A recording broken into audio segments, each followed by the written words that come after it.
So here's the channel on the Discord. If you want the Discord, it's discord.gg/tuv and it's !Discord. The channel is named News to React to. And right here I say, submit articles you'd like to see me cover on stream with chat. Think of things Charlie covers, anything from wacky to serious. Example, warrant issued for woman accused of cutting man's testicle. So see, it could be wacky. It's kind of serious actually, but it's just a weird title. Or it could be extremely serious, such as Korean influencer found dead on mountainside after alleged dispute of a stalker. So this Korean streamer was stalked and he donated $70,000 and then eventually killed her. So this is the types of news articles that we're looking for, like anything so we can react to it together, talk about it as a chat. If that sounds good with you guys, I would like to go over both of these stories in this stream. Korean influencer found dead on mountainside after alleged dispute with big spending VIP who lived a double life.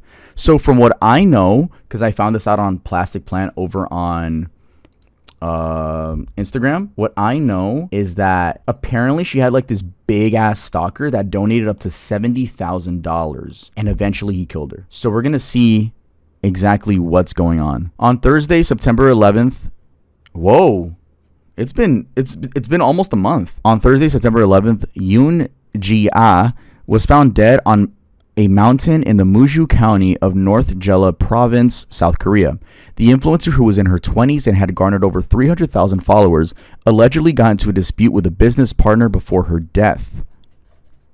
The location where she was discovered is over a 3-hour drive away from where she filmed her final live stream. A Korean influencer was found dead on a mountainside after her final live stream. Yoon Ji-ah was reportedly covered in bruises and signs of strangulation. Can you guys read? Yeah.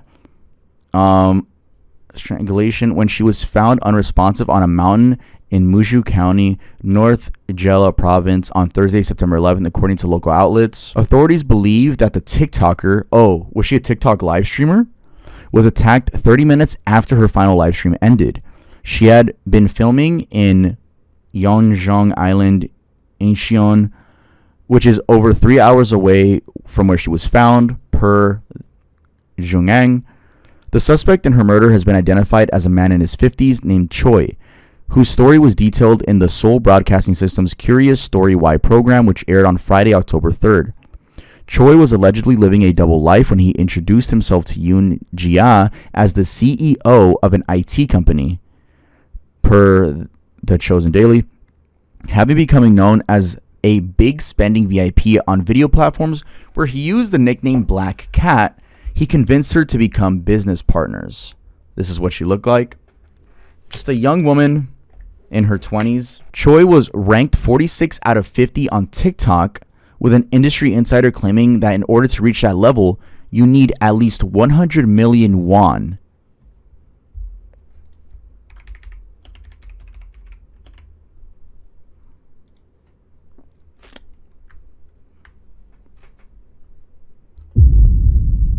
This dude donated $70,405, over $70,405.68 to this woman Korean streamer.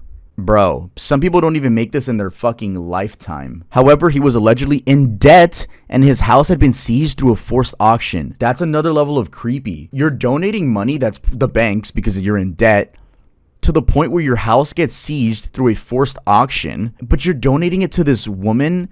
Ugh, bro. That's like you guys donating that much to me, and then I find out that you're in debt. I would tell you guys to please stop. And obviously, look, let's keep going with the story. The influencer, who was in her 20s and had garnered over 300,000 followers on TikTok. Do they link her TikTok? Oh, this is so sad. So this is her final post, I think. It's just copyright. It's just an image. See translation. Someone posted it. Our precious Gia has passed away. It's so heartbreaking to share.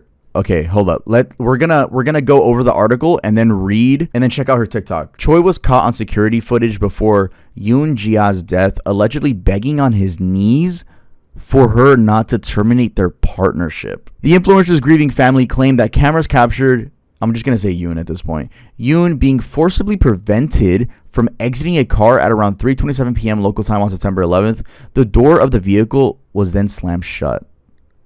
So it looks like she was kidnapped and then killed. Yoon's body was later found abandoned in a grassy field on the mountain in Muju County, with an autopsy report determining her cause of death was asphyxiation due to neck compression. Per the outlet, Choi had been seen around the time of her disappearance with a suitcase heading towards the mountain. Oh my god, that's the murderer, by the way. Allegedly. He allegedly stopped 8 times before his arrival, hoping to confuse the police's investigation. Choi allegedly denied the charges against him when arrested on September 13th, but later confessed to the crimes after learning Yoon's body had been found. I actually have seen that for some reason the Korean news has been like censoring his face, which is stupid. We need his face out there because like where is he, for example? Let me look up his actual name. And a lot of people were complaining about that on Instagram, being like, whoa, show his face. Why are they not showing his face? They're blurring it. They're going out of their way. This is the, again, shout out A Plastic Plant. They keep me updated. This is the murderer. And like I said, a lot of people were complaining like, bro, why are they protecting his identity? The caption is what I just read. So yeah, he was a top VIP level donator on her live streams. She was born in 2000. Oh my god, yeah, 25 years old. No, 24. It wasn't her birthday yet. Her birthday, sadly, was about a week ago. Oh my god, she died at 24. Our precious Gia has passed away. It's so heartbreaking to share this news amidst the sadness that feels like it is collapsing. Remember, this is translated, so it might not sound all correct. Gia has always been a bright light who loved bread, communicated warmly with people, and loved her family deeply. It's hard to believe that she was filled with laughter and hope and can no longer be seen by her side. We sincerely thank everyone who loved Gia. Please always remember Gia and pray for her to live happily in a peaceful place without pain. Gia is no longer around, but her love, laughter, and warm soul will forever live in our hearts. Just as Gia dreamed, she will be by your side. On behalf of Gia, I would like to express my deepest gratitude. Thank you for loving Gia so far, all of Gia's family. I would like to leave this space as a place where Gia received a lot of love. Please refrain from speculating and only wish Gia happiness. Our precious Gia has left this world, and our hearts are broken beyond repair. She was a gentle sunrise, warming the coldest mornings. She was laughter carried on the wind and the quiet comfort in a crowded room. Gia loved bread, reached out to every soul she met, cherished her family, and filled even ordinary moments with light. Now the world feels a little dimmer without her radiant smile. Yet in every shared memory and every echo of kindness, her light still grows. To everyone who loved Gia, thank you for holding her in your heart. As you remember her, please send your warmest wishes for her peace and joy in a place free from pain. Though Gia walks no longer beside us, her love and laughter will bloom forever within our hearts like flowers that never fade. She will always be near, just as she dreamed. On behalf of Gia, we would like to express our heartfelt thanks once again. Thank you, Gia's family. This space is a tribute to the beautiful soul Gia was. Please honor her memory with kindness, refrain from speculation, and join us in wishing only for her eternal joy. Wow. Hey, chat, can we just get everyone just say rest in peace once. 300,000. It looks like bread was her like little inside joke, I think, with her fans, bread family. And looked like she had a schedule. This looks like the Instagram. So I guess we're going to see a little bit of what her TikToks were like. That's Instagram though. I'm going to assume there's two things. She has TikToks and she has the TikTok lives. Copyright. I think these are real. The other one looked weird to me. Bro, I'm locking in, bro. You can't. This is live. When you get these little notifications on your head, that looks live.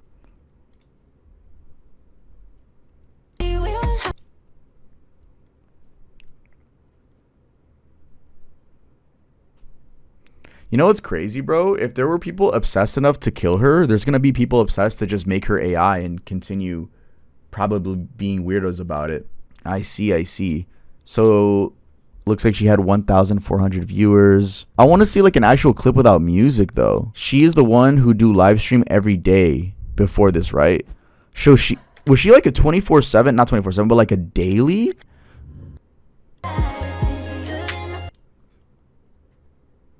Oh man, she was so young, bro. 24. There's a ton of weirdos in Korea. They had a huge deepfake scandal a while ago, so I wouldn't be surprised if they still use her face for videos. How could someone do something like that to her? Why are people so cruel? So I've heard a lot about Korea. Whenever Korea gets brought up in my chat, a lot of people are like, there's so many stalkers there. Does anyone know why? Do you think it's just the misogyny that runs so deep that it's like almost okay to just fuck with women? Is that basically it? Misogyny is just so normalized over there. I want to see something without music. Korea is glamorized for their female gender. It's so bad in Japan too. Very, very misogynistic. Being feminist isn't common there and looked down upon. Femicide is very high in Korea and Japan. Way I just got here, what's happening. It's just how much Asian. Okay, so for the people that are just joining in, basically, we're going over a Korean streamer that was murdered by her top donator. A thing that the article didn't mention, that Plastic Plant did mention, is that apparently, let me just read his version of the caption. Korean streamer Yoon Ji-ah has been found dead after attack by a longtime viewer who donated almost $70,000 to her. The incident occurred after she tried to cut ties with a man in his 50s. The man named Choi convinced Yoon to enter a business... Look, this is the part, yeah. Convinced Yoon to enter a business partnership with him after becoming a VIP level donator on her live streams. However, Yoon had recently tried to cut ties, reportedly exhausted by his controlling behavior and demanding schedule. CCTV footage captured Choi kneeling and begging Yoon shortly before the killing. Investigators believe the fatal encounter occurred around 3:27 p.m. when Yoon was last seen being pulled back into her car against her will. Her car. Okay, yeah. Her cause of death was confirmed asphyxiation due to neck compression. Apparently the top donator was like trying to be on some fake business shit. Some fake... I don't know the specifics, obviously. Definitely, when his face gets revealed, post it in the Discord and we'll go over it. But I'm trying to just look for a clip of her that doesn't have music. I just want to like hear her voice, see what she was like. I'm gonna try to look up an archive of her lives. Give me a second. I'm assuming it's just gonna be like vlog styles. Like, you know, just chatting. Basically, am I tripping? Like everything I look up about her, it has mute. Like it's just copyright. Like there's no raw footage. Why? Huh? Oh, okay.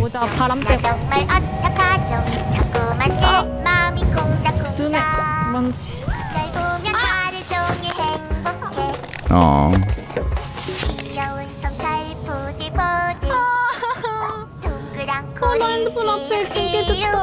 Yeah, it was just chatting. Maybe on YouTube.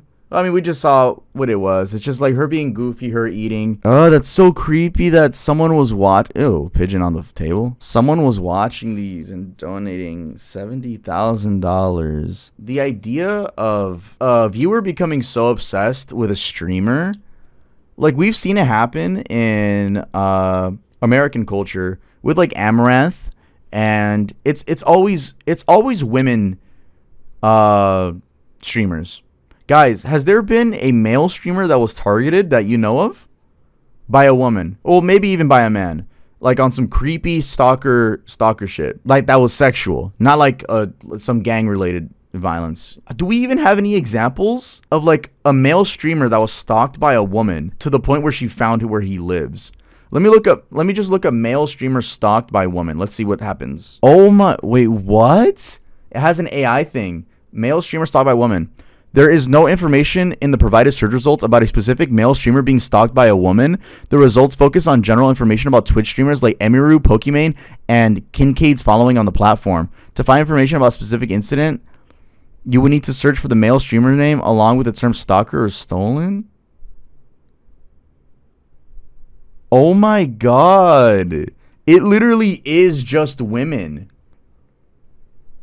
Are we surprised? Exactly.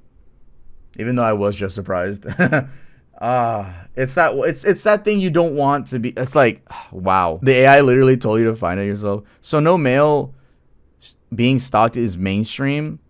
I guess nothing that was like reported. Obviously, grass is green ass statement that I always say. I know we live in a world created by men for men. I know that the patriarchy has been set this way, but I don't know, man. Like, it's to the point where imagine a little girl that wants to be a streamer, in this timeline, there's a chance that she's just going to say, no, I don't want to be a streamer anymore. I don't want to grow up to be a YouTuber. And you know what's crazy?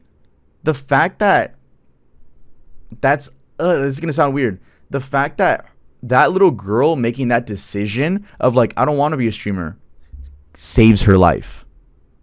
Isn't that fucking crazy? It's so hard being a woman literally anywhere. Is there any place in the world where women are like above men? Any place in the world where they're seen as goddesses? Is there like a country or anything? Misogyny is so ingrained to our universe. I was having this conversation with my friend Rebecca yesterday. And the conversation about, I was just catching her up on like my second channel videos about the incel arc I had and r/nice guys and me going from being a bully to being what I am now. And I was explaining that there is some backlash with that. So even with that, with my vocalization for wanting to protect women, that I get called a simp or I get told, Tuv, you just want to get laid. And yeah, it annoys me. That's not going to stop me from protecting women. That's stupid. But even then, it's like, that's so annoying. But also, to those, we'll call them incels in this example, right? Those incels telling me you're a simp, you just want to fuck, you just want pussy, right? Even then, right? If you were smart, and I'm not giving them ideas, maybe I am, I don't give a fuck. If these incels were smart, I don't know how to say it without sounding stupid. Women like smart men. So why don't you just follow what you see that the dude that just wants to get laid, why don't you follow what that dude does, right? But then I thought about it. I was talking to Rebecca about it. I'm like, well, you guys will probably just see through the bullshit. And then that's when you get the people the nice guys.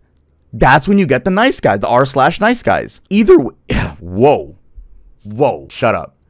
Either way, it's like there's still incels. So there's the incel that's publicly like, dude, you're being a simp and fuck women. And then there's the incel that's the hidden incel. That's the one that's like, women are the best, and that's what they say I am. But those are r/nice guys. How do you decipher women in the chat? How do you decipher which one's not bullshitting and which one is? I know you guys can read through it. Sometimes you can't, to be fair. That's why some of you guys date really not the best men. But do you guys have like a rule? I mean, I was gonna say help each other out, but like, how do you decipher through bullshit? The way they act. I mean, obviously, but what is it? If they have normal eyebrows, what? I was watching the Upstairs Neighbors podcast. I was watching a certain episode and they were talking about that one like white friend that they have, or like a liberal white friend. They just made an example, but they actually do have a white friend, I'm pretty sure. And like that one white friend that's like, because the two hosts of that podcast are black women, and they were like, there's always that white friend that's too woke, and it's like, yeah, black people go through so much, and then as a black woman, she said, respectfully, I understand you're trying to stand up for us, but you don't have to tell me this because I lived through it.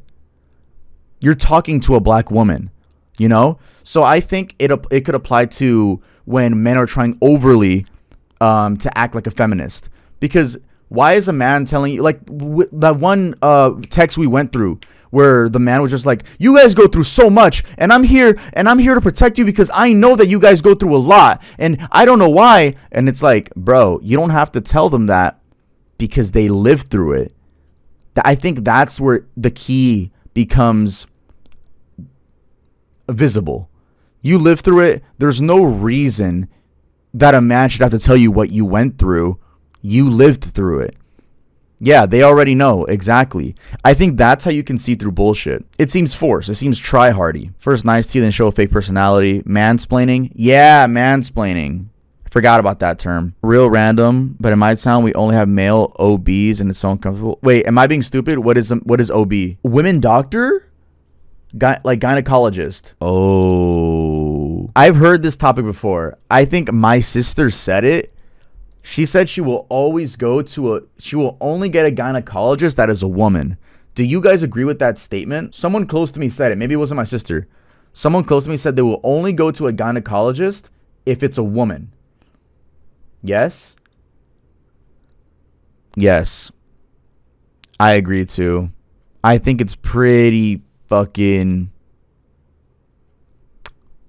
weird. I don't know. Dude, being a male gynecologist has to be like, what is the thought process behind it? Because as much as you want to be like, well, it's a professional job, but like, bro had to think about doing that job for a while and go to college for it, right? Like, that is. I would say we're still on the same topic of misogyny, because she was killed due to misogyny. She was killed because of a fucking idiot man that became obsessed with her. It was not her fault at all, and that's grass is green. We know that. I'm just explaining the fact. That's why we're talking about gynecology right now. We're still talking about misogyny in the world. Sounds real pervy. Hey, I agree. Hey, shout out Brandon in the chat. I really want this information out there about the Korean streamer. So I am going to clip this and put this over on Tuvington. This is a shorter stream, and I'm glad that we could have a actual educational conversation.